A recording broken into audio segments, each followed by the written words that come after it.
తాకట్లో ఉన్న మీ బంగారాన్ని విడిపించి ఆ రోజు ఆన్లైన్ రేటుకి కొంటాం. Sharma gold company.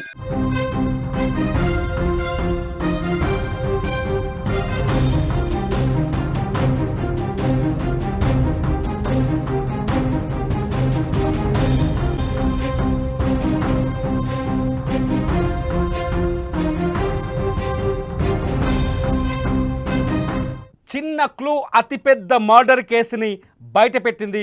ఆ క్లూ ఏంటని చెప్పే ముందు బాలుని పోలీసులు తీసుకెళ్తున్న వీడియో ఒకటి చూపించాలనుకుంటున్నాను. మీకు ఒకసారి చూడండి.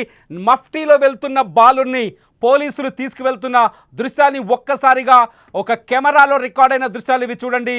అక్కడే ఉన్న ఒక మీడియా ఛానల్ ఈ కేసుకు సంబంధించిన వివరాలను రికార్డ్ చేస్తున్న సందర్భంలోనే ఆ హంతకుడైన బాలుడిని, ఆ సీసీఎల్ని, child in conflict with law సీసీఎల్ని పోలీసులు మఫ్టీలో వచ్చి బైక్ పైన ఎక్కించుకొని తీసుకుపోయారు. దీంతో హంతకుడు 10వ తరగతి చదువుతున్న 15 ఏళ్ల బాలుడని తెలిసింది. బాలుడి పేరు కూడా తెలుసు, అతని ఫోటో కూడా మా దగ్గర ఉంది. కానీ ఈ విజువల్లో చూడొచ్చు, బాలుని పోలీసులు బైక్ పైన, మఫ్టీలో వచ్చిన పోలీసులు బైక్ పైన తీసుకెళ్తున్న ఈ దృశ్యాల్ని మీరు వీడియోలో చాలా స్పష్టంగా చూడొచ్చు. హంతకుడిని గుర్తించిన తర్వాత ఇంట్లో ఒక సజ్జ పైన ఈ లెటర్ ఏదైతే రాసిపెట్టిందో ఆ లెటర్ గుర్తించారు సజ్జ పైన. అంతేకాదు ఆ లెటర్తో పాటు అతను ఆ రోజు హత్య చేసిన తర్వాత రక్తం అంటిన బట్టల్ని కూడా, అట్లాగే కత్తిని కూడా, హత్యకు వాడిన కత్తిని కూడా గుర్తించినట్టుగా స్పష్టంగా తెలుస్తోంది. అతను రాసిన లేఖ ప్రకారం హంతకుడు డబ్బు కోసమే ఆ ఇంట్లోకి వచ్చాడని, 80,000 రూపాయల కోసమే ఆ ఇంట్లోకి వచ్చాడని స్పష్టంగా అర్థమవుతోంది. అతను రాసిన లేఖలో కూడా చాలా స్పష్టంగా ఉంది, అందులో 80,000 రూపాయల కోసమే వచ్చినట్టుగా. అంతేకాదు ఈ హత్య చేసిన బాలుడు ఎవరో కాదు, ఎవరైతే రేణుక తమ్ముడున్నాడో అతనితో రోజు క్రికెట్ ఆడేవాడని కూడా కొంత సమాచారం మనకు అందుతోంది. అంటే పక్కింటివాడు, బాగా తెలిసినవాడు, రెగ్యులర్గా ఇంటికి వచ్చేవాడు, ఇతని ఇంటికి వస్తాడనే విషయం ఆ ఇంట్లో ఎవరైతే సహస్ర కుటుంబం నివాసం ఉంటుందో ఆ ఇంట్లో వాళ్ళందరికీ తెలుసు. కానీ వాళ్ళెవ్వరూ అనుమానించలేదు. కానీ హత్య జరిగిన రోజు ఈ కుర్రాడు ఆ బిల్డింగ్ పైన, అట్లాగే సహస్ర ఇంటి పరిసరాల్లో, వీళ్ళు పెంట్ హౌస్లో ఉంటారు కదా, ఈ సహస్ర ఇంటి పరిసరాల్లో ఇంటి పైన తచ్చాడుతున్న విషయాన్ని ఒక సాఫ్ట్వేర్ ఇంజనీర్ చూసినట్టు తెలిసింది. ఆ సాఫ్ట్వేర్ ఇంజనీర్ ఇచ్చిన సమాచారం మేరకే పోలీసులు ఆ కుర్రాడి ఇంట్లోకి వెళ్ళి సోదాలు చేస్తే ఈ హత్యోదంతం వెలుగులోకి వచ్చినట్టుగా స్పష్టంగా తెలుస్తోంది. అంతేకాదు పోస్ట్ మార్టంలో కూడా 25 ఏళ్ల లోపు వాడే ఈ హత్య చేసి ఉంటాడని పోస్ట్ మార్టం చేసిన వైద్యులు కూడా పిఎం రిపోర్ట్లో కూడా, ప్రాథమిక రిపోర్ట్లో కూడా ఇచ్చారు.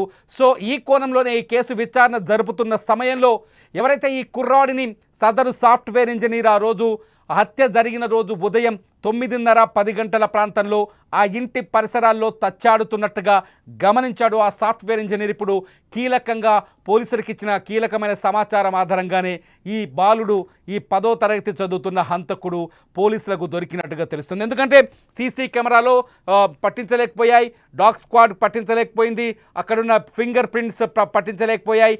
ఇవన్నీ పరిశీలించిన తర్వాత కేసు మిస్టరీగా మారుతుందన్న తరుణంలో నిజానికి సాఫ్ట్వేర్ ఇంజనీర్కి ఎలా అనుమానం వచ్చిందని ఒక ఆరా తీస్తే కొంత మాకు అందుతున్న సమాచారం ప్రకారం ఆ రోజు సదరు సాఫ్ట్వేర్ ఇంజనీర్ది వర్క్ ఫ్రమ్ హోమ్ అని తెలుస్తోంది.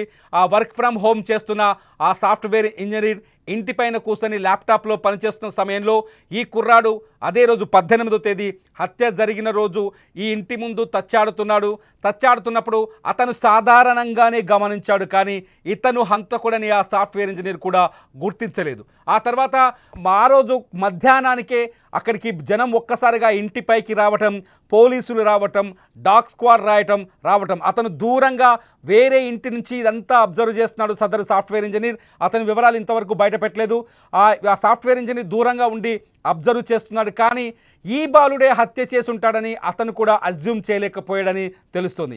ఈ నేపథ్యంలోనే 2 రోజుల తర్వాత ఈ హత్య పైన అనేక స్పెక్యులేషన్స్ రావడం, ఆ ఇంట్లో ఒక వ్యక్తి పేరు, అదే ఇంట్లో నివాసం ఉంటున్న ఆ వ్యక్తి పేరు ఇప్పుడు చెప్పడానికి వీల్లేదు కాబట్టి చెప్పట్లేదు, ఆ వ్యక్తి పేరు తెరపైకి రావడం, అతని పేరుతో పెద్ద సోషల్ మీడియాలో ప్రచారం జరగడం, మీడియాలో కూడా ప్రచారం జరగడం, అతని చేతబడే కోణంలో ఇతని పాపని హత్య చేసి ఉంటాడని చర్చ జరగడం, ఆ తర్వాత అది కూడా బుస్ అని, అందులో కూడా వాస్తవం లేదని తేలిపోవడం, ఆ తర్వాత ఆ పరిసరాల్లో 40 మంది వ్యక్తులని పోలీసులు విచారించడం, వాళ్ళ దగ్గర కూడా ఎటువంటి క్లూ దొరకపోవడం, ఆ తర్వాత తల్లిదండ్రులు ప్రశ్నిస్తే వాళ్ళకు శత్రువులు లేరని తేలటం, అంతేకాదు వాళ్ళకు ఈ పాపకి ఎవరైనా లోకల్గా స్నేహితులు కానీ ఫ్రెండ్స్ ఉన్నారని ఆరాధిస్తే ఈ పాప స్కూల్ ఇంటికి చాలా దూరం కాబట్టి ఈ ఏరియాలో ఆమెకు ఫ్రెండ్సే లేరు, ఆమె ఎవరితో స్నేహం కూడా చేయదని తేలడం, ఇవన్నీ అన్ని రకాలుగా ఎటువైపు వెళ్ళినా కేసు దారులు మూసుకుపోవడం, ఎటువైపు వెళ్ళినా కేసు క్లూ దొరకపోవడం, ఒక సొల్యూషన్ వస్తుందని అంచనా వేయకపోవడం, ఇవన్నీ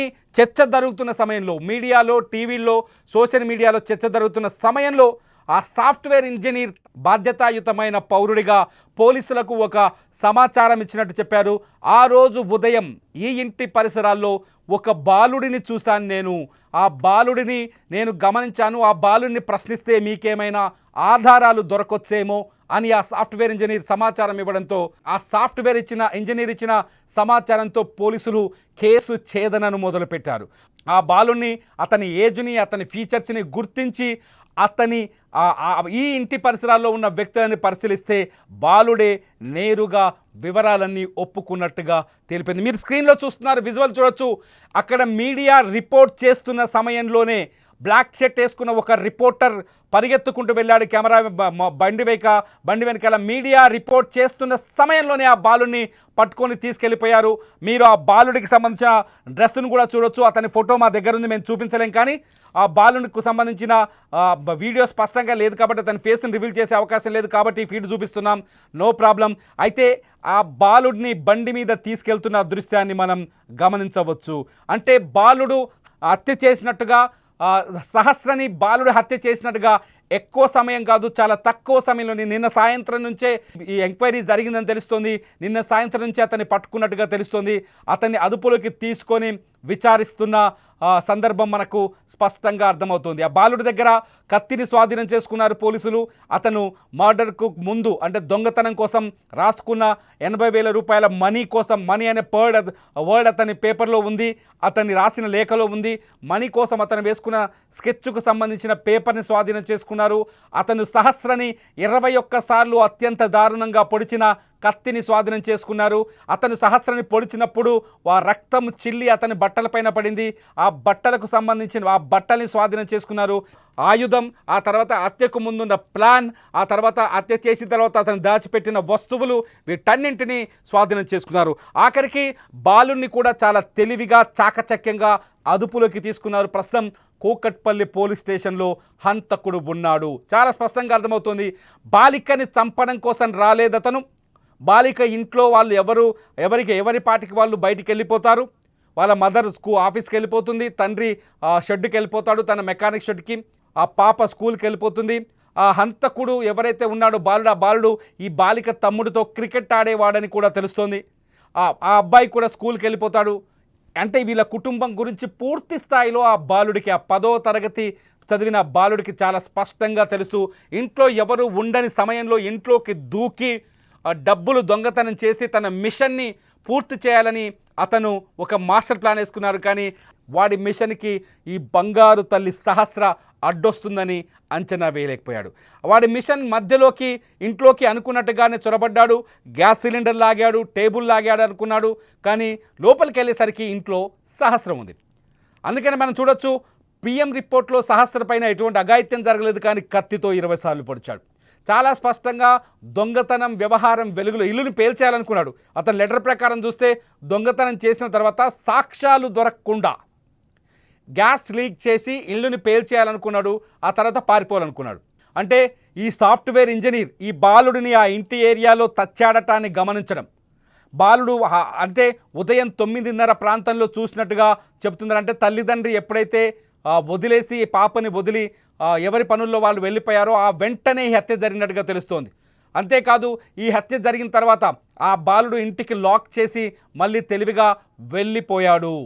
ఈ విషయాలన్నింటినీ దూరంగా ఉన్న ఒక software engineer work from home చేస్తూ కనిపించి ల్యాప్టాప్లో వర్క్ చేసుకుంటూ అబ్జర్వ్ చేస్తున్న ఒక సాఫ్ట్వేర్ ఇంజనీర్ కనిపెట్టి 2 రోజుల తర్వాత పోలీసులకు సమాచారం ఇవ్వడంతో పోలీసులు ఆ కోణంలో విచారించిన తర్వాత బాలుని పికప్ చేసినట్టుగా మనకు అర్థమవుతుంది. మీరు బాలుని పికప్ చేసిన వీడియోని స్క్రీన్లో చూస్తున్నారు. ఒక 15 ఏళ్ల కుర్రాడు ఇలా ఎలా ఆలోచించగలిగాడు, ఇంత క్రిమినల్గా ఎలా మారాడు? జీడిమెట్లలో 15 ఏళ్ల పాప తల్లిని హత్య చేయించింది ప్రియుడితో కలిసి. ఆ ఉదంతాన్ని జీర్ణించుకోలేని తెలుగు వాళ్ళకి మళ్ళీ అంతకు మించిన మిస్టరీ, అంతకు మించిన షాక్ ఇచ్చాడు ఈ 15 ఏళ్ల బాలుడు. ఎలా హత్య చేయాలనే ఆలోచన ఎలా ఉంటుంటుంది? అతని మెంటల్ స్టేటస్ గురించి మీకేమైనా అంచనాలు ఉన్నాయా? ఈ వీడియో కింద కామెంట్ చేయండి.